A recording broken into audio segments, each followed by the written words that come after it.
tous, j'espère que vous allez bien et que vous passez un très très bon moment avec votre famille. Dans cette vidéo, je vais vous parler de la saga Star Wars, à savoir le 1, le 2 et le 3, après les deux spin-offs, et après je vais vous parler de la trilogie originale, et après je vais vous parler de la postologie Star Wars de Disney qui a fait énormément parler. Donc, avant de commencer à vous faire cette vidéo, j'aimerais vous demander de liker la vidéo si vous l'avez aimée, à me dire en commentaire ce que vous avez pensé de, de ces films Star Wars, pour savoir si vous êtes d'accord avec moi ou pas. On peut en discuter dans les commentaires. Et, et j'aimerais vous demander de vous abonner à ma chaîne puisque ça aide beaucoup ma chaîne. N'hésitez pas à me suivre sur tous les réseaux sociaux puisque ça m'aide beaucoup. Et n'hésitez pas à vous abonner à ma chaîne puisque ça aide beaucoup ma chaîne. Et à liker la vidéo si vous l'avez aimée. Donc, je vais commencer par le premier Star Wars. Enfin, je vais essayer de faire dans l'ordre le 1, le 2, 3. Après les spin-offs que Disney ont fait. Et après, je vais vous parler de la trilogie originale et après de la postologie. Alors, pour moi, je vais commencer par Star Wars épisode 1 que je trouve moyen. Parce que pour moi, les seuls acteurs de ce film qui se démarquent de ce film, qui arrivent à briller, c'est Liam Neeson et Nathalie Portman. Tout le reste, je trouve que les autres acteurs ne s'en sortent pas vraiment. Comment il s'appelle? Evan McGregor dans ce film, il est en surjeu pendant tout le film et franchement, quand tu le vois, c'est un peu insupportable. Et parfois même, tu te demandes, t'as l'impression que l'acteur, il se demande qu'est-ce qu'il fout dans le film, pourquoi il est là et tout. Et les effets spéciaux dans ce film ne sont pas vraiment très aboutis. Il n'y a que les scènes d'action et la musique de John Williams qui arrivent à sauver pour moi ce premier opus de la saga Star Wars. En revanche, il faut absolument enlever dans ce film, et même, heureusement qu'on ne le voit pas dans le 2 et dans le 3, enfin si on le voit, mais on le voit 5 secondes, c'est évidemment le personnage de Jar Jar Binks qui est juste insupportable, qui fait des blagues qui sont très répétitives. Et en fait, le problème, c'est que ces blagues sont tellement pas drôles que à chaque fois que tu le vois, ce personnage, t'as qu'une envie, c'est de le prendre par derrière et le jeter dehors. Vraiment, ce personnage, pour moi, c'est un des plus mauvais personnages de la saga Star Wars. Alors, là, je vais vous parler de Star Wars épisode 2, l'attaque des clones. Alors, il y a des choses sur lesquelles ils se sont améliorés dans l'attaque des clones. Mais ce que j'aime dans l'attaque des clones, c'est le jeu d'acteur de Evan McGregor qui est un peu plus convaincant. Et dans ce film, je trouve que lui-même, il arrive à prendre un peu plus ses responsabilités. Mais comment dire? Et qu'est-ce que je voulais dire? Le problème, c'est que, comment il s'appelle, Hayden Christensen, celui qui joue Anakin, bah, il n'est pas crédible dans son rôle. Et la relation qu'il a avec sa copine, je suis assez mitigé, parce qu'il y a du bon, il y a du mauvais. Bon, pour revenir sur Evan McGregor, je trouve que l'intrigue que son personnage il a par rapport sur le fait de poursuivre le chasseur, bah, elle ne sert pas à grand chose au film. Ce que j'aime en revanche dans l'attaque, pour revenir sur la relation entre Padmé et Anakin, je suis un peu mitigé parce que la relation entre Padmé et Anakin contribue au développement de l'intrigue. Enfin, je sais pas si ça se dit, mais je pense que vous avez compris ce que je voulais dire. Mais en revanche, je trouve que la relation entre les deux enfin, quand on les voit ensemble, on a plus l'impression de voir des ados prépubères. Enfin, on a plus l'impression de voir des adolescents que de voir des vrais adultes. Et c'est ça qui me dérange.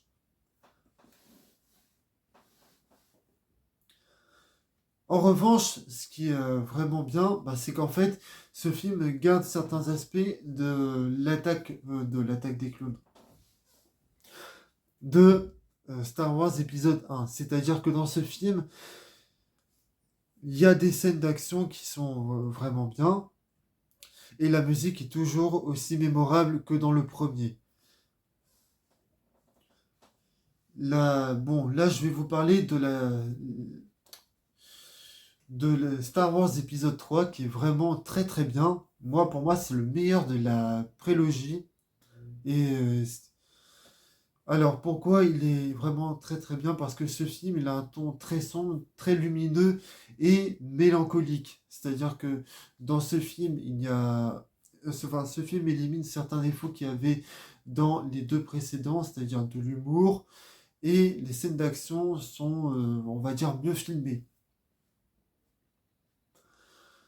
Et ce film répond à une question qu'on se posait, enfin, à certaines questions qu'on se posait, c'est-à-dire comment Anakin va-t-il basculer du côté obscur? Il y a beaucoup de retournements de situation et ce film arrive parfaitement à créer un lien entre cette trilogie-là et la trilogie originale. Et dans ce film, il y a vraiment on ressent énormément d'émotions, que ça soit envers tous les personnages, que ça soit envers Padmé et Anakin, et voire même les autres personnages. Après, ce qui s'est passé, c'est que entre la trilogie originale et, et ce film-là, Disney, ils ont fait deux spin-offs. Parce qu'en fait, il faut savoir que c'est celui qui a fait le Star Wars 1, 2, 3, 4, 5, 6, c'est George Lucas. Et en revanche, ceux qui ont fait les Star Wars du Disney, c'est... je crois que c'est Ron Howard, celui qui a fait Solo. Et en fait, bon, on y reviendra après sur Solo, mais... Et celui qui a fait Rogue One, il s'appelle Gareth Edwards. Et celui qui a fait Star Wars épisode 7 et 9, il s'appelle J.J. Abrams. Et celui qui a fait Star Wars épisode 8, il s'appelle Ryan Johnson. Et en fait, ceux qui ont fait les spin-offs et la nouvelle trilogie, c'est Disney. Enfin, c'est l'entreprise de Disney. Et donc là, je vais commencer par vous parler du film Solo, réalisé par Ron Howard. Je suis sans doute la seule à savoir qui tu es vraiment. Comment ça?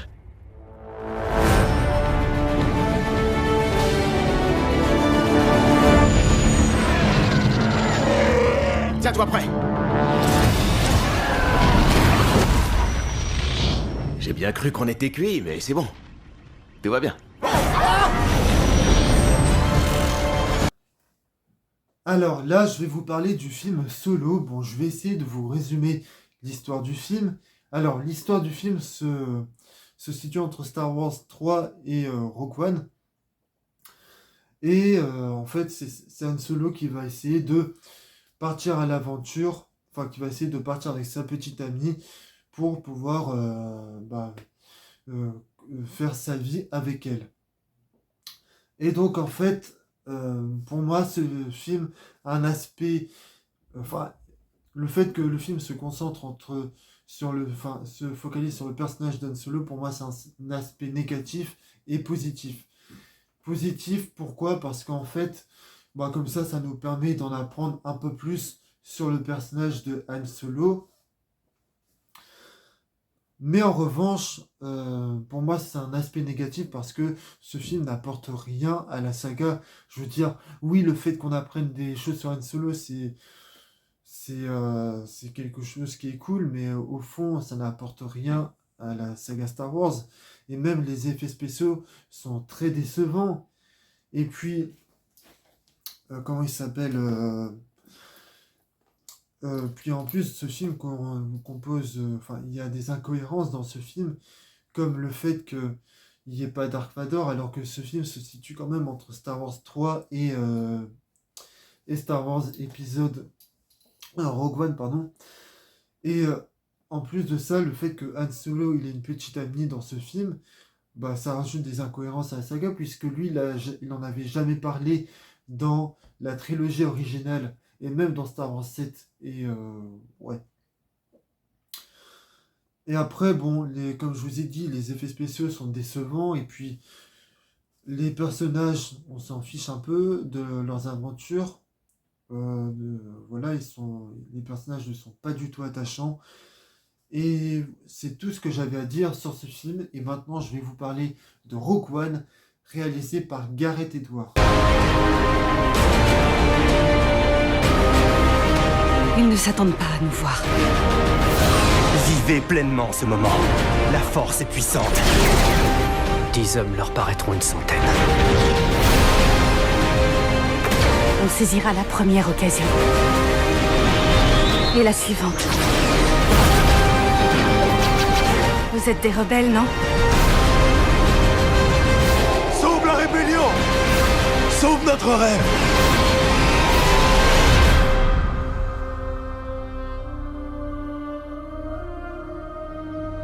Bon, là, je vais vous parler de Star Wars épisode... Non, pas de Star Wars, de Rogue One, Star Wars Story. Alors, moi, j'aime beaucoup ce film. C'est un de mes Star Wars préférés. Et de toute façon, en fin de vidéo, je vais vous présenter mon classement de la saga Star Wars. Enfin, il est au milieu, mais ça reste un très très bon film. Alors déjà, ce que j'aime beaucoup, c'est que les apparitions de Dark Vador sont super iconiques et que en fait, le scénario de ce film n'est pas un copier-coller de la trilogie originale.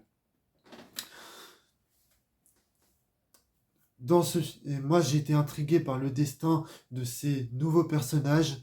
Je me suis beaucoup attaché à eux. La...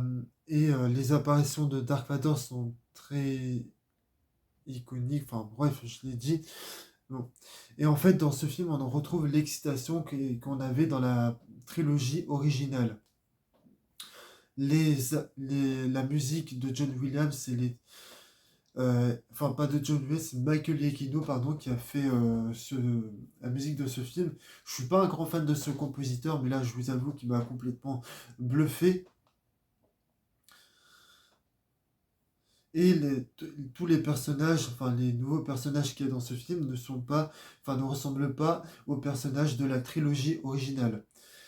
Et en fait, ce film, ce qui est vraiment bien, c'est qu'il ne reprend, il élimine tous les défauts que Star Wars 7 avait, et celui-là ne l'a pas. Et ce film répond à certaines questions qu'on s'était posées dans la trilogie originale. Et ce film, il arrive parfaitement à créer, enfin, la fin de... Bon, bref, je sais plus ce que je voulais dire, mais passons à Star Wars épisode 4. Enfin, non, je voulais dire qu'en fait, la fin de Rogue One colle parfaitement avec le début de Star Wars épisode 4. C'est-à-dire que ça se passe quelques secondes après Star Wars épisode 4. Voilà ce que je voulais vous dire. Donc maintenant, je vais vous parler de Star Wars 4, un nouvel espoir. Alors, faut savoir, avant de parler de cette trilogie originale qui est juste fabuleuse, on va pas se mentir, mais il faut savoir que d'abord, Star Wars 4, il est sorti en 1977, Star Wars 5 en 1980 et le 6 en 1983. Et en 1999 est arrivé Star Wars épisode 1, La menace fantôme. Après, il y a eu Star Wars épisode 2 qui est sorti en 2002 ou 2003, je sais plus, il faudrait que je regarde sur internet. Et en 2005 est sorti La Revanche des Sith. Et après, en 2012, George Lucas, bon, bref, on y reviendra après sur ce que George Lucas il a fait pour la nouvelle, ce qu'il a fait après en 2012. Et donc, en fait, ce film, il est réalisé, Star Wars 4, il est réalisé par George Lucas. Et George Lucas, ben écoutez, ce film, c'est vraiment un très bon film. J'ai été captivé par l'aventure qu'il y a dans ce film. Je trouve que le personnage de Han Solo, il apporte une touche d'humour, qui est interprété par Harrison Ford. Et le personnage de Luke Skywalker est très touchant. Et quant aux deux druides, ils sont vraiment très négligeables. Je parle évidemment de C3PO et de R2D2, qui ne servaient pas à grand chose dans la prélogie, mais là, dans la trilogie originale, ils apportent une touche comique. Et vraiment, le personnage le plus emblématique, enfin, non, bref, le personnage de Léa, il est vraiment adorable et tout. Maintenant, on va passer à Star Wars épisode 5. Et en fait, dans ce film, il y a, comment dire, alors, j'aime beaucoup ce film, mais en fait, vous voyez, toutes les qualités que j'ai citées à Star Wars épisode 4, eh ben, sont présentes dans Star Wars épisode 5. C'est-à-dire que bah, le film est beaucoup mieux réalisé, il est mieux rythmé, et puis je trouve qu'il y a une vraie tension et il y a un vrai suspense qu'on n'a jamais eu dans les autres Star Wars. Et qu'est-ce que je voulais dire? Ce film nous montre comment les Jedi, comment les Jedi, ils ont formé les jeunes Padawan. Et ça, c'était quelque chose qu'on ne savait pas dans la précédente trilogie. Enfin, c'est quelque chose qu'ils ne nous ont pas montré dans la précédente trilogie. Et ce film, ce que je voulais dire, c'est qu'en fait, dans ce film, il y a le plus grand twist de toute l'histoire du cinéma, c'est-à-dire "Je suis ton père", ce qui est une phrase qui est extrêmement connue, que ce soit pour les gens qui connaissent Star Wars et les gens qui connaissent pas Star Wars.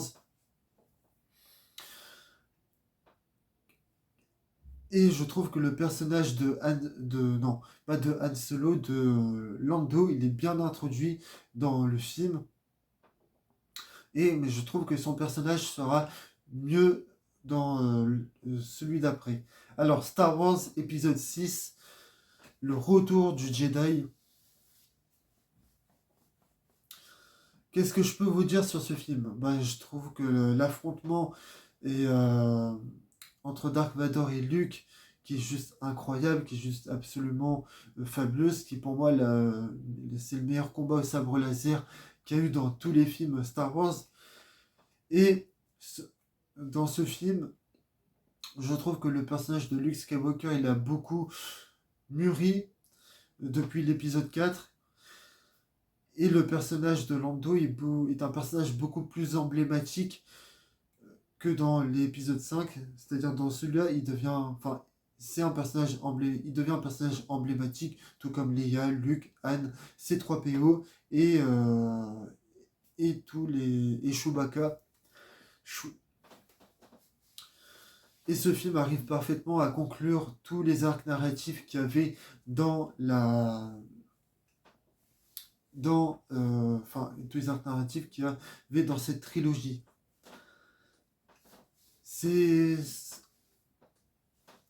Voilà, écoutez, là on va passer à Star Wars épisode 7, le réveil de la force. Allez, c'est parti. Les Jedi.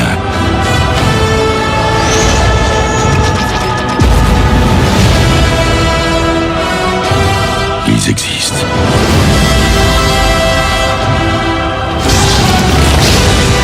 La force, elle t'appelle.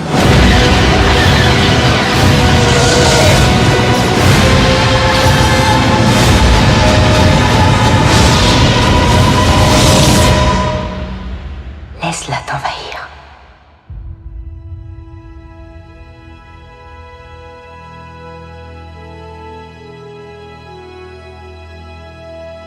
Bon, en gros, ce que je voulais dire il y avait une chose que j'avais oublié de dire dans Star Wars 6, c'est que les Ewoks sont vraiment agréables à voir. Mais bref. Donc, en fait, ce qui s'est passé, c'est qu'en 2012, il y a George Lucas qui a vendu ses films à Disney. Et donc, Disney, ils ont décidé de faire une nouvelle trilogie pour pouvoir attirer des gens en salle. Et pour pouvoir se faire un maximum de pognon. Et surtout pour faire plaisir aux fans de Star Wars et tout. Et donc, avec le retour des anciens acteurs, Harrison Ford, Carrie Fisher, désolé. Et c'est vrai que la hype les attentes pour Star Wars 7 étaient quand même très très hautes pour les fans. La majorité l'attendait. Moi aussi, je l'attendais énormément. Bien qu'à l'époque, j'étais pas encore fan de Star Wars, mais je suis devenu peu après. Et donc, en fait, il y a beaucoup de fans qui ont été excités de voir ce que ce Star Wars 7 allait donner. Alors, avant de commencer à de vous parler du film, j'aimerais juste rappeler le scénario. C'est qu'en fait, ça se passe 32 ans après le retour du Jedi. Et donc, Luke Skywalker, il a disparu. Et tout le monde est à sa recherche.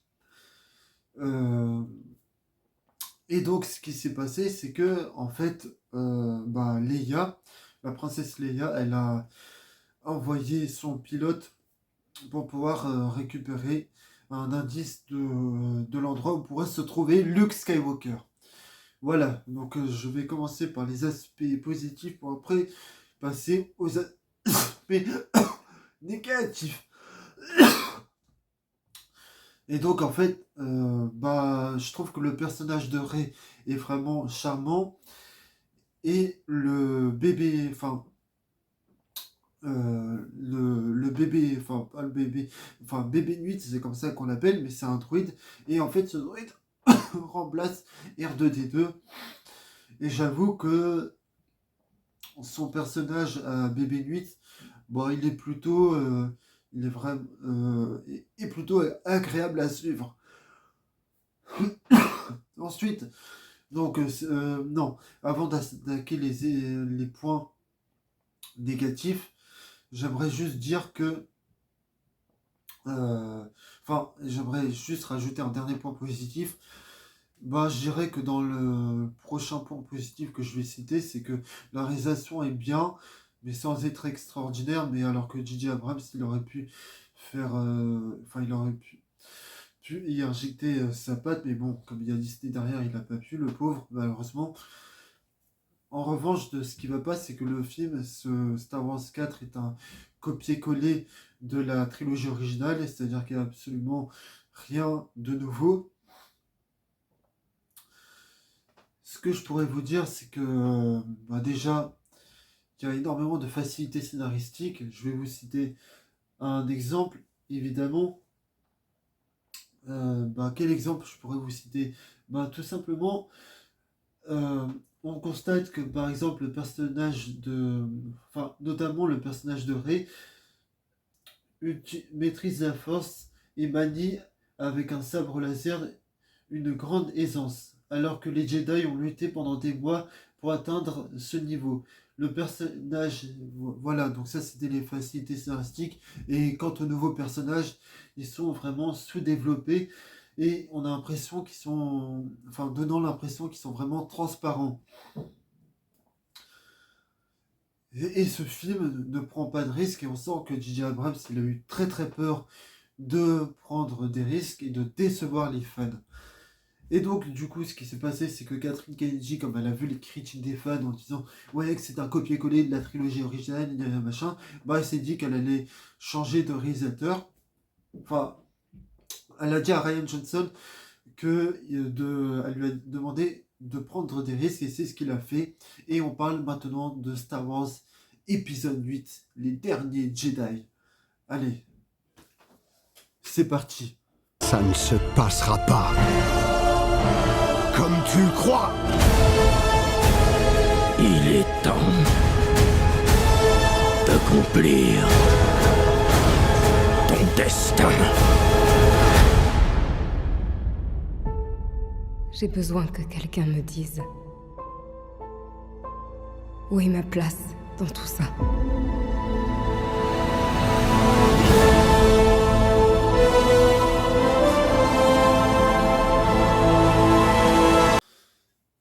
Et oui, je sais que ce film, il a fait énormément polémique.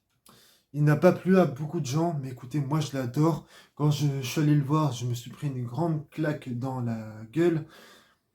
Et je sais que c'est le Star Wars le plus détesté, alors que moi je trouve que c'est un des meilleurs, avec la trilogie originale. Mais je vais expliquer un pourquoi, évidemment. Alors, pourquoi pour moi c'est un des meilleurs? Ben, tout simplement parce que je trouve que Star Wars 8 est une beauté remarquable et peut-être même plus esthétiquement époustouflant de toute la saga. Il regorge de brillantes idées de mise en scène avec des plans visuellement magnifiques. Les combats spatiaux sont incroyables, sans doute parmi les meilleurs combats de tous les films Star, Star Wars. J'ai également apprécié le message du film qui affirme que n'importe qui peut devenir Jedi à condition que tu as le cœur pur et de croire en soi. Personnellement, j'ai adoré ce message et le trio formé par Luke, Rey et Kylo fonctionne très bien. Il s'agit d'un film audacieux et contraste avec les épisodes 7 et 9. La scène dans le casino met en avant l'importance du respect envers les animaux et la relation entre Finn et Rose est bien exécutée, bien que leur intrigue, personnellement, semble avoir peu d'impact sur l'ensemble de l'histoire, et c'est un film original et ambitieux. Alors je sais que l'actrice qui joue Rose, elle a été insultée sur les réseaux sociaux, mais personnellement, moi je trouve que, enfin, je trouve qu'elle s'est pris des insultes d'une manière complètement injuste, puisque c'est pas de sa faute si son personnage n'a pas plu aux fans. Et puis, non, franchement, je trouve que ce film, il est il est émouvant, alors que les deux autres, enfin, ceux de Gigi ne le sont absolument pas. Ensuite, je trouve que ça met les Gigi à l'amende. Vraiment, c'est le plus beau comme je vous l'ai dit, de la nouvelle trilogie, voire même de la de la saga Star Wars. Et ouais, je suis désolé, moi je trouve ça beaucoup mieux que le 7 et le 9. Alors, je suis désolé, le 7, c'est un... Enfin, je sais que les partis pris de Ryan Johnson n'ont pas plu, mais moi j'ai envie de vous dire, mais les gars, il faudrait savoir, parce que pour l'épisode 7, tout le monde a critiqué en disant oh, c'était un copier-coller du 4 et que c'était un film qui prenait aucun risque. Et puis là, tout d'un coup, quand on prend des risques avec ce film, tout le monde dit que non, il fallait pas prendre trop de risques autant, il y a machin. Oh, écoutez, moi je trouve ça super. Je trouve que Ryan Johnson, il a fait un travail magnifique. Je ne comprends vraiment pas pour le déferlement de haine qui s'est abattu sur ce film. Je comprends qu'on puisse être surpris et déçu, mais vouloir dire que c'est une merde, tout est à jeter, que c'est le pire Star Wars, que c'est un film qui chie sur toute la cohérence de la saga, c'est faux. Enfin, moi, j'arrive pas à comprendre. Enfin, l'épisode qui chie absolument sur tous les films de la saga, c'est celui d'après dont on va parler, qui est une catastrophe à mes yeux. Vraiment. Non, écoutez, je n'arrive pas à comprendre pourquoi les gens détestent ce film, alors que... Mais moi, je vous fiche mon billet que dans 20 ans, 30 ans, les gens vont dire « Ah, en fait, c'était pas si nul. » La plupart des gens, voilà, ils pensaient... Ah oui, il y a un autre truc que les gens n'ont pas compris, c'est que la plupart des critiques que j'ai vues dans ce film, enfin pour ce film, c'est qu'ils disaient que le Luke Skywalker qui est dans Star Wars 8 n'est pas du tout le même Luke Skywalker que celui qu'on avait connu dans la trilogie originale. Mais j'ai envie de vous dire, c'est normal, puisque Star Wars 8, Star Wars 8 se passe 34 ans après le retour du Jedi. Donc forcément, Luke, il a vieilli. et c'est normal, et comme il a dit, bah, c'est plus du tout la même personne. C'est comme Yoda dans la trilogie originale, c'est pas du tout le Yoda qu'on a connu dans la prélogie, parce que le mec il a vieilli, bah là c'est la même chose pour Luke Skywalker. Donc non, je suis désolé, moi je vous jure, si vous revoyez ce film 3 4 fois, enfin, j'invite à tout le monde, enfin tous les gens qui ont vu ce film une fois et qui ont détesté, à le revoir pour vous rendre, pour se rendre compte que le film n'est pas si mauvais que ce que les gens ont dit. Donc maintenant, je vais parler de l'épisode 9, hein, qui a le titre le plus pété, l'ascension de Skywalker. Celui où ils ont fait un rétropédalage, hein, ils ont absolument corrigé tout ce que Rian Johnson avait mis, comme par exemple sur le fait, rappelez-vous dans l'épisode 8, ils avaient bien dit que Rey en fait c'était la petite fille de personne, et ben là dans le 9 on te fait croire que c'est la petite fille de Palpatine. En plus cette excuse c'est complètement pété. Pourquoi? Bah, parce que Palpatine avec sa gueule de momie, on se demande comment il a fait pour avoir un an. Enfin, on se demande comment Palpatine a fait pour avoir une femme et faire un enfant avec sa gueule de momie. Je suis désolé. Déjà, les événements s'enchaînent trop vite et tout. Et puis le fait de ramener l'empereur, alors qu'il était mort dans Star Wars épisode 6, bah ça abîme tout ce que George Lucas il avait fait dans les 6 premiers films. Ça voudrait dire que Dark Vador il s'est sacrifié pour rien. Non, et puis alors, il y a une énorme incohérence dans le film, c'est que dans un moment donné, Palpatine il balance des éclairs dans le ciel et ça touche des millions de vaisseaux spatials. Et là, tu te dis que s'il arrive à faire ça maintenant dans cet épisode 9, pourquoi il l'a pas fait avant? Mais j'ai envie de vous dire que s'il l'avait fait avant, il aurait gagné. Ah, c'est-à-dire qu'à un moment dans ce film, il fait une attaque à la Dragon Ball Z et tout.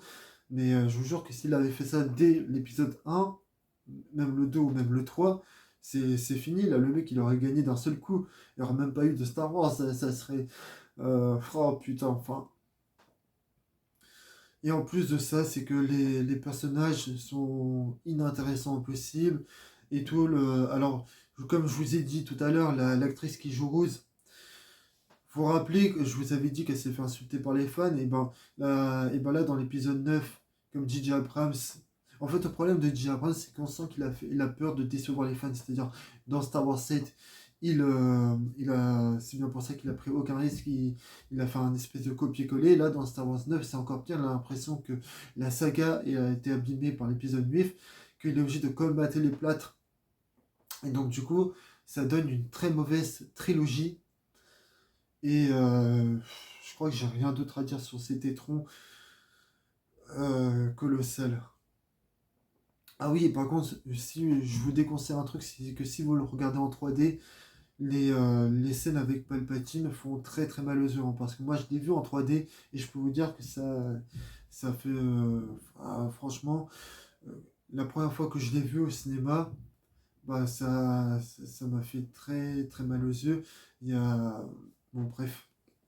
En gros, je vais vous faire mon classement de la saga Star Wars. Alors en première position, ça sera l'épisode 4. En deuxième position, ça sera l'épisode 5. Ou non, enfin. Et en troisième position, l'épisode 8. En quatrième position, l'épisode 6. En cinquième position, le 3. En sixième position, Star Wars... Non, Rogue One, pardon. Ensuite, en septième, j'en étais... Bon, bref, en huitième position, Star Wars 1. En neuvième, Star Wars, la menace fantôme. Bon, bref. Et en dernier, je mettrai Solo et les épisodes 7 et 9. Donc voilà, j'espère que cette vidéo vous a plu. Et moi, je vous dis à la prochaine pour de prochaines vidéos. Je tiens juste à vous préciser que la prochaine vidéo, ça sera sur le film The Marvels que je viens de voir aujourd'hui. Allez, salut à tous